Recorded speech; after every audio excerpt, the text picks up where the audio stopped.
everyone. So sorry, we're having some quick technical difficulties.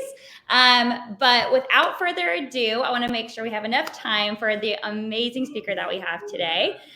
Too often, nonprofits are given theory rather than practical advice that they can easily implement. So using the tools provided in this workshop, nonprofit professionals will be able to have all the information to create fundraising strategies that will actually make a difference. Utilizing a few very simple tools, every organization can understand how many donors they have, who they are, and what their interests are. Having this information will lead to better communications with donors and improved donor engagement. So without further ado, I'm joined by the amazing Diana Hoyt, Chief Strategist and Trainer at Formula for Fundraising, to help you increase donor retention, which will result in raising even more money. So I'll go ahead and hand it over to Diana. Thank you so much for joining us. Thank you, Allie.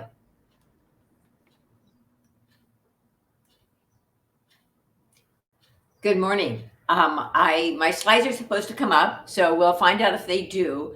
I thank Allie for the introduction. I'm not sure if I'm amazing, but I do make an amazing chocolate pie. So if anybody ever wants a great recipe, let me know. Slides are looking a little funky, so we're just going to kind of go with that and hope they move one direction.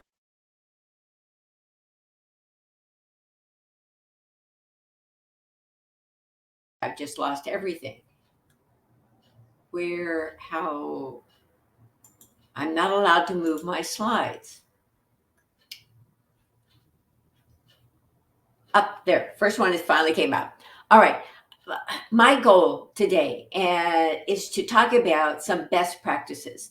And I really have narrowed it down to 3 best practices for nonprofits. And I try to keep this to a level that absolutely anybody could do it, whether you've been in the industry for a year, 6 months, or for 30 some years like I have. You begin by building a structure, and that's what's going to make it sustainable and transparent.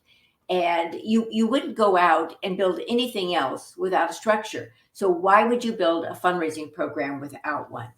There are 6 necessary documents. We're going to have to ask to have slides moved. Thank you. These are the 6 that every organization should have. And I've worked with many nonprofits, some brand new, some have been around a long time, but you have to have these 6. And usually when I work with an organization, rather than starting off and saying, well, do you have a strategic plan? I want to know, have you created a gift acceptance guidelines, a donor recognition policy, written a case for support, and written a fundraising plan? Those 4 are really key. Those are also public type documents that you can share with anyone. Donor management policies and procedures are internal. That is how you manage your software, how you manage information that comes in regarding donors. And it's really, really critical to do that. Your case for support is going to help in terms of your strategic plan and your fundraising plan. The 2 items, the case for support and the donor management policies and procedures, I have samples, templates of those on my website. So you're more than welcome to go in and download those. If you need any help or have questions about the others, I have templates that I'm happy to send to you. So just contact me. But you do need that framework to begin your fundraising, because if I am a new donor, I have a right to ask you, how are you going to recognize my gift? And that's going to be really key. Next slide, please. And we're going to kind of bounce through this one really, really fast. It's all about benchmarking and having information. One of the simplest ways for you to look at your data, because it's all about the data. If you don't know your numbers, how are you going to know your donors and plan? So one of the things that I suggest, and this is your second benchmark, you've got your structure, you've built your documents. Now let's talk about your numbers. And Giving USA is a great place to start. It is not everything, but it's an important starting point. Um, the 2022 numbers will be out in June. So that's why you don't see them on this, because we don't know the 2022 numbers yet from Giving USA. I highly recommend that go back at least 3 years and maybe 5 years. See what your numbers look. Of your donors, what percentage were individuals and what percentage were foundations, corporations, bequests. And I like to throw in other, even though Giving USA doesn't do that, because some of your organizations may be highly dependent upon churches. You may be highly dependent upon civic type organizations. So if that is important to you, make it a separate column. So obviously you're not going to be able to benchmark a bit against Giving USA. We do know that most of the other are really individuals. So if you want to plop that number up here, you can do that as well. But take a look at it, see what your trends are, and if it's going to impact you. So, for example, I worked with an organization in Wichita, Kansas. Wichita is known for the aircraft industry. Boeing, Cessna, they're all there. And companies that feed them are all there. Well, what this nonprofit found is that their corporate money, because of that industry, was hovering around 30-35%. Well, in a bad year for that particular industry, they could be in a lot of trouble. And they were working very hard to build their individual program so that if there was an industry issue, it didn't impact them. So you really want to take a close look at that. Also know that of the foundation number, approximately half of that is private family foundations. So if you are able to take that individual number, take about half of whatever you have under foundations, because it's private individuals, and throw in bequests. Okay. That if I do that with my 2021 numbers, I get to 85% individual donations. And that's a really, really good place to be, because you can always talk to people. Okay, next slide, please. Thank you. This is something that I like to do separately, and that is take a look at your corporate and foundation giving. So you're going to do a matrix like this for corporations and do a separate one for foundations. Literally write down who is giving to you and who you would like to ask this year. So if my goal this year is to talk to Chase Bank and to IBC Real Estate, I want to put that on my list. I want to see what my goals were for last year, what my actuals were, and how I've done the prior 4 years. But again, it's visually looking at where you are. This is with corporations and foundations. So you're going to know your numbers, and you're going to actually know who those are. And it's easy to do. I mean, use your software. It's going to help you. So it's partially just having a plan. And you can pull all this data, again, out of your software and create this kind of matrix. It should be very, very simple to do. Next slide, please. Donor retention. Now, by the way, following this session, there is a session by Nathan Hill on donor retention. Now, I have not a clue what Nathan is going to say, but I can assure you he's always fabulous. So you might want to get his take on donor retention. We do know that it costs more to acquire new donors than to keep the ones you have. That's just a fact. We've been looking at that number for over 20 years, and it's just true. Nationwide right now, donor retention is only 45%. When we started measuring this back in about 2006, it was 60%, which means we're losing approximately 1% every year of our donors being retained. That is not good. So what you need to do is know your numbers. Figure out your donor retention number for last year. Look at it for the prior year. See if you're sliding downhill or if you are one of the great organizations that's going uphill with that number. And then really begin to set measurable goals. Have a strategy to keep your donors. Next slide. And there is a very, very easy way to calculate this. I taught high school mathematics for a number of years, and trust me, anybody who's gotten through about 7th grade math can manage this. What you want to do, actually probably 5th grade, you want to see how many donors you had in each of 2 consecutive years. They had to have given in both years. Okay, so you're going to divide the total number of donors in the first year by, I'm going to get tongue tied. You're going to divide the total number of donors who gave in the first year. Okay, and multiply that by 100. This calculation will give you your donor retention number. So I want to know the number of donors in each of 2 years.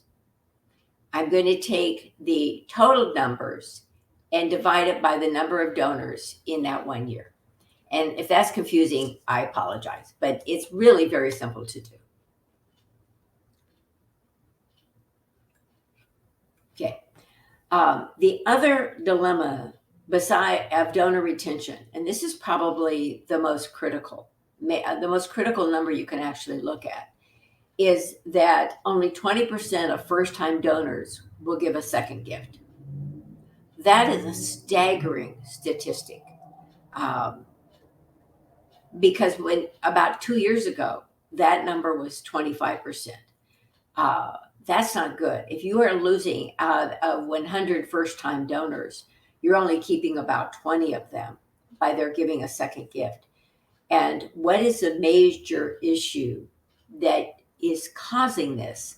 And this is perhaps my own personal opinion. I actually, during the pandemic, made a lot of gifts, first-time gifts, and I kind of watched to see what would happen. A lot had to do with thanking. I'm going to tell you that many of my first-time gifts were never thanked. Or I received a thank you that was by email, and it was an automated thank you. It didn't say anything to me. That follow-up really needs to resonate with the donor. So that's where your donor recognition plan is so critical, because that plan is going to include how are you responding to these first-time donors. And I'm going to show you a couple of things, and I don't know if you'll be able to see them on the screen, but this in my hand is a handwritten note from an executive director of a nonprofit, inviting me, by the way, to come for a tour. This is from a foundation. Again, you can't see it, but this was included with my thank you. And it has a QR code asking me to use that QR code and go in and do a survey. It was just a little touch, and they did it very, very nicely. This is a letter from a nonprofit, first-time donor. They told a story on here that was so amazing in just a few sentences that I went, I'm so glad I made that donation. I kept the envelope that they included for my next gift, because I will be making another gift. And I'm a pretty typical donor. Just because I'm in the business doesn't mean I'm not the same type of donor. Okay. And I'll talk about this maybe again, but I also, this last week, because this is how important this is, I talked about, this is a card I got in the mail this week. It's my happy donor-versary, handwritten by one of their volunteers, who happens to also be a board member, thanking myself and my husband. This was our happy 3-year anniversary of our first gift to the organization. That's took a little bit of work, but isn't that wonderful? And it's got some great pictures of the families and the kids that they serve. So it's, we need to get out of the box. Don't think that your automated email thank you is good enough, because for a lot of donors, it's just not. Let's go on to the next slide. So besides first-time donors, lapsed donors, it's one of the most difficult things that happens, because if you are not paying attention to them, they will go away. A lot of you are familiar with Libent last year, but unfortunately not this. There are people who gave in 2021, but they didn't give in 2022. What are you going to do? It's not too late. It's not too late to reach back to them and do something like a handwritten note or QR code. I mean, there are things you can do to make a difference. If you've never done a Libent, you might want to do a Cybent. These are donors who've given some year in the past, but unfortunately did not give last year. I'm not going to worry about this year. I want to worry about what happened last year. You can go back. The old rule of thumb used to be 7 years. I'm not sure if that rule of thumb still works, but you can go back 3 to 5 years. So a donor who might have given in 2017, 2018, but didn't give after that, it's not too late to do something. I went to work for an organization a number of years ago, and they had done, quite honestly, a lousy job of maintaining donors and of saying thank you. And we did a Cybent mailing, and we were honest about it. I said, we're going to be just dead honest, just tell people what we did and what we didn't do. And so what we did is we said we were bad stewards. We just put it right up front, first sentence, we were bad stewards. We have not kept in contact with you like we should have. We have not thanked you enough. And we want to thank you now for the marvelous gift you made in. And we actually told them what year their last gift was in and the amount of that gift. And we want to tell you what we did with your money. And we told them about the things that had happened since then, what the new things were we were doing that impacted the population that they had helped to support. And we told them how much we appreciated and that we hope that in the future they would consider another gift. We had incredible response. We received checks from people with notes. And some of them weren't small checks. We received some very large checks. So don't think it can't happen. It is never too late to say thank you. Okay. Next slide, please. This is a chart that I think helps really get to your individual donors and to understand who they are. And you don't have to use my date ranges. You don't have to use my years. I believe you should go back 5 years. But a lot of folks go, hey, I can manage 3. I can't do 5. At least do something and figure out what gift ranges work for your organization. If you're a small organization and your largest gift has been $5,000, then your gift range is only going to go to $5,000 plus. But set it out. And then this is where you have to really think about it, is go back. So I would go back, and where I have that 4, I would write down who those 4 people are. I would do the same thing for the 3 and for the 2. Is the same person giving? Are these 2 people still giving? If they're not, why not? So once I have attached names to these numbers, and I want to go down at least through my major gifts, I might go all the way down to 1,000. A lot's going to depend upon how many numbers you have. You are not going to do it at the very lowest level. The reality is you can't. You don't have enough time. But what you do want to do is focus on your top donor levels, have a plan, have a plan for the next couple of levels. And you might have some VIP events. You might have invite them for breakfast with the executive director. So if I have 35 people back here and 10 of them show up and none of them have given in the past couple of years, or maybe half of them have given in the past couple of years, what I begin to do is I begin to create a connection with them. I begin to engage them. So have a plan for the levels and know who you're talking to. And when you get down under $250, again, you might begin by just sending them very special letters. But you've got to segment, and you've got to begin to know who they are. Your top donors, again, you want to create some measurable goals and have strategies for all of them at each level. Okay. Also, understand loyalty. Look and see, like this organization did. Okay. How many years have I been a donor? Now, something this lady did not know, which I'll share with you, is that my daughter will be president of this board next year. But because we have different last names, she did not make that connection. Okay. But obviously, I'll be making another gift because my daughter will be board president. But she didn't know this when she thanked me. Okay. Now, there have been, let me finish up with just a couple of things, and I want to get to all of your questions, and I will come back to this slide, although there seems to be a lot of questions about the slide. Yes, Daniel, I do think people move across the columns depending upon their history, but I also believe it's the history being how have they been treated?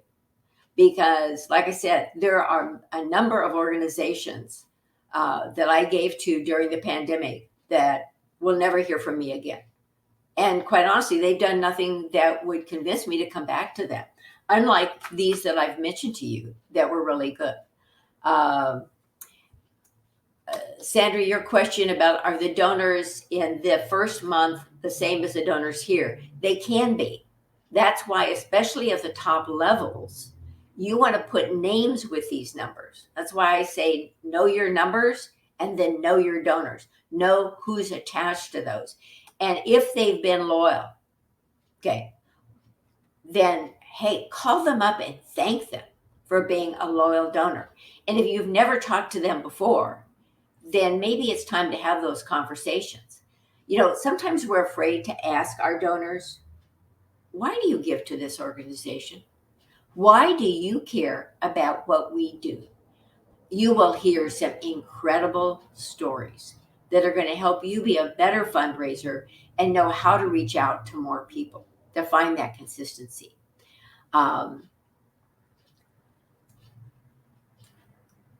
Let me see if I missed anything else.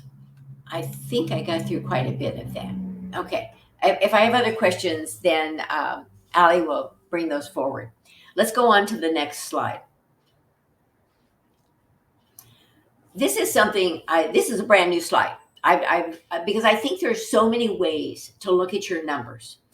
And I thought, you know, I really don't spend a lot of time addressing online donors because they're still hovering under 25% of charitable giving. Now it's kept creeping up, but it's not there yet. And so I thought, well, what if you took your database and you said, how are our donors giving? Are they giving online, a check? Are they giving cash? I mean, I worked for an organization that it was not unusual for a donor to walk in, put a $100 bill on the receptionist's desk, and walk out the door. Because of the issues that we worked with as an organization, and they're wanting to be anonymous. I think one of the things you will find, and this is maybe a bias, is that your number of checks you're receiving are very likely going down. Okay, which I've illustrated here. And part of that may be because of the population you serve. I write checks. I just mailed a check last week to an organization that I've only given once to before. And But a lot of times people who are writing checks are like me. My family is absolutely shocked that I still have a checkbook and know how to write a check, because they all give online. And there is an age difference, there is a demographic difference. And so you need to take a look at that. And then what I did is I said, okay, let's take a look at the online donors. Okay. And I only went back 3 years and said, what are the size of those online donations? And start to see what my trend has been. That, and so my numbers are kind of funky, so don't pay any attention to those. But reality is, take a look at that. You know, if you're touting doing more online charitable giving, then what do your real numbers look like? And find out, is there a trend? Is there something that maybe most of our donors are in this category? Or if they're in this category, how can I boost them up? What can I do? You know, make your donation page really personal. Tell a story. Just like the story in my thank you letter, it was only a few sentences, but it was a remarkable story. Okay. So keep that in mind. Next slide, please. So these are the things you need to do. First of all, make sure you have your documents in order. And I don't have that here, but that's number one. Make sure all your documentation is in order. So if a donor asks for something, you can readily hand it to them or give them that information. Know all of your numbers and take a look at them. So go back and take a look at your Giving USA. If your percentage of individual donors adds up to less than 50%, I would suggest that maybe you're in trouble. Even if it's under 70%, if you add up family foundations, bequests, and individual giving, you know, where is that number? Set your goals. I don't care if we're in May, you still have 7 full months of fundraising. What are you going to do with them? What are your measurable goals? And then have a strategy for those goals. So if you want to boost your individual giving, what are you going to do? Send them another direct mail letter, do an email, have a plan. Okay. Please don't make your plan based upon doing another special event. Okay. And don't just have a list of activities. Make sure that those activities have a goal. I was talking to a client the other day, and they had some great activities. And she said, well, this is our strategic plan.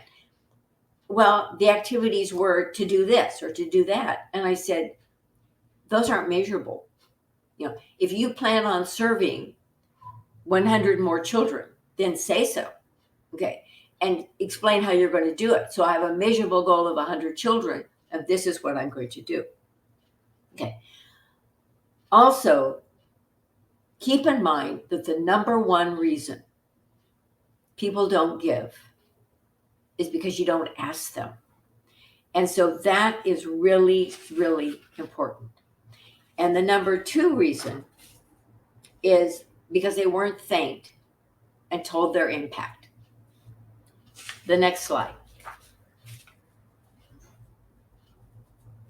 So again, to reiterate, have your documents in order. If you need templates, send me an email. I will send you a template. And I don't charge for that. I just want you to get started and have that in place. Have a donor database, a CRM that enables donor management and segmentation, much like Virtuous, which I have to give a lot of credit to. They do a marvelous job. Benchmark. Know your numbers. If you don't know your numbers, you won't know your donors, and you're not going to be as successful raising money as you want to be.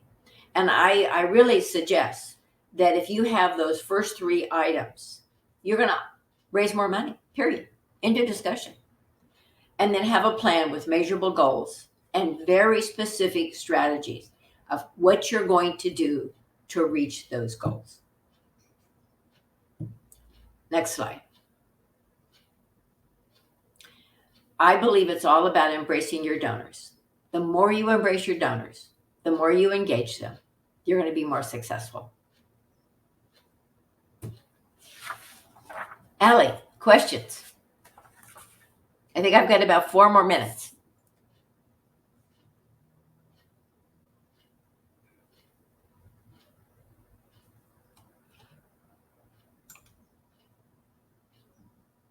Well, let's see. I've got a few here you can answer. Is snail mail solicitation going away?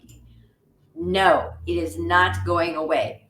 It's ungodly expensive. We all know that to do a postage stamp, but the reality is it's not going away.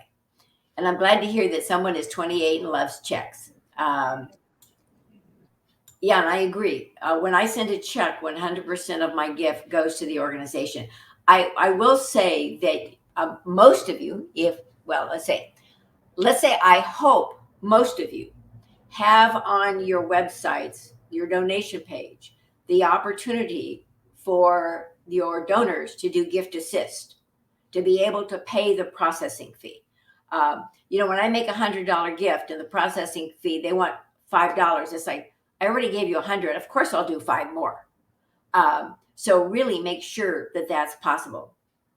And I think I just answered that question.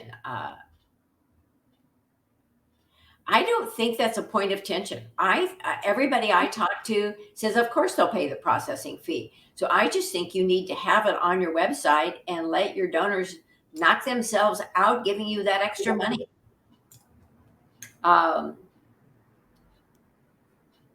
See, somebody else who totally agrees with me. I love it. I think there was one other question too of if you were in your first year, where would you start? Where would you start with getting to know your donors, and what would be the first thing that you would do? If I was brand new to my organization, and obviously I did that 5 times, and a couple of the times that I was started at organizations, they didn't have anything in place. I was literally the first development officer they'd ever hired. And so it was like a scratch cake. I had to gather everything up. But I think the number one thing you can do is if you don't have a CRM, get one. Period. End of discussion. I've been in this business too long. You cannot function without one. Everything I talked about, you had to have a CRM. But find out who some of your donors are. Just going through your database, and you might even be random. You might pick people at different levels of giving. Call them. It's that simple. Call them up and tell them, I am brand new to this organization, and I'm trying to understand why our donors give to us. Why are we important? There's so many nonprofits out there. They will fill you up with ideas. You will not be able to do everything that they suggest. But be sure and thank them and tell them you're starting to work on your plan and that you hope you can get back to them. One of the things I didn't mention, I'll try to be real quick, is when you write your case for support, send it to those people you talk to. Ask them for their feedback. It works wonders. I did that one year, and some people, before I could even call them up and ask them what they thought about the case, they sent me checks. So you have nothing to lose by being open and sharing that information. I love that. Dana, thank you so much for taking the time and just spending with us. And sorry, everyone, for the technical difficulties getting started. But, we are so appreciative of you and taking the time to come here. And everything that you share was absolutely amazing. As you mentioned, we do have another session on donor retention with Nathan Hill from Next After coming up here shortly. But as of right now, if you guys want to take a look around, we're going to take a quick 10-minute break and get back to it. But Diana, thank you so much for taking the time and sharing your expertise with us.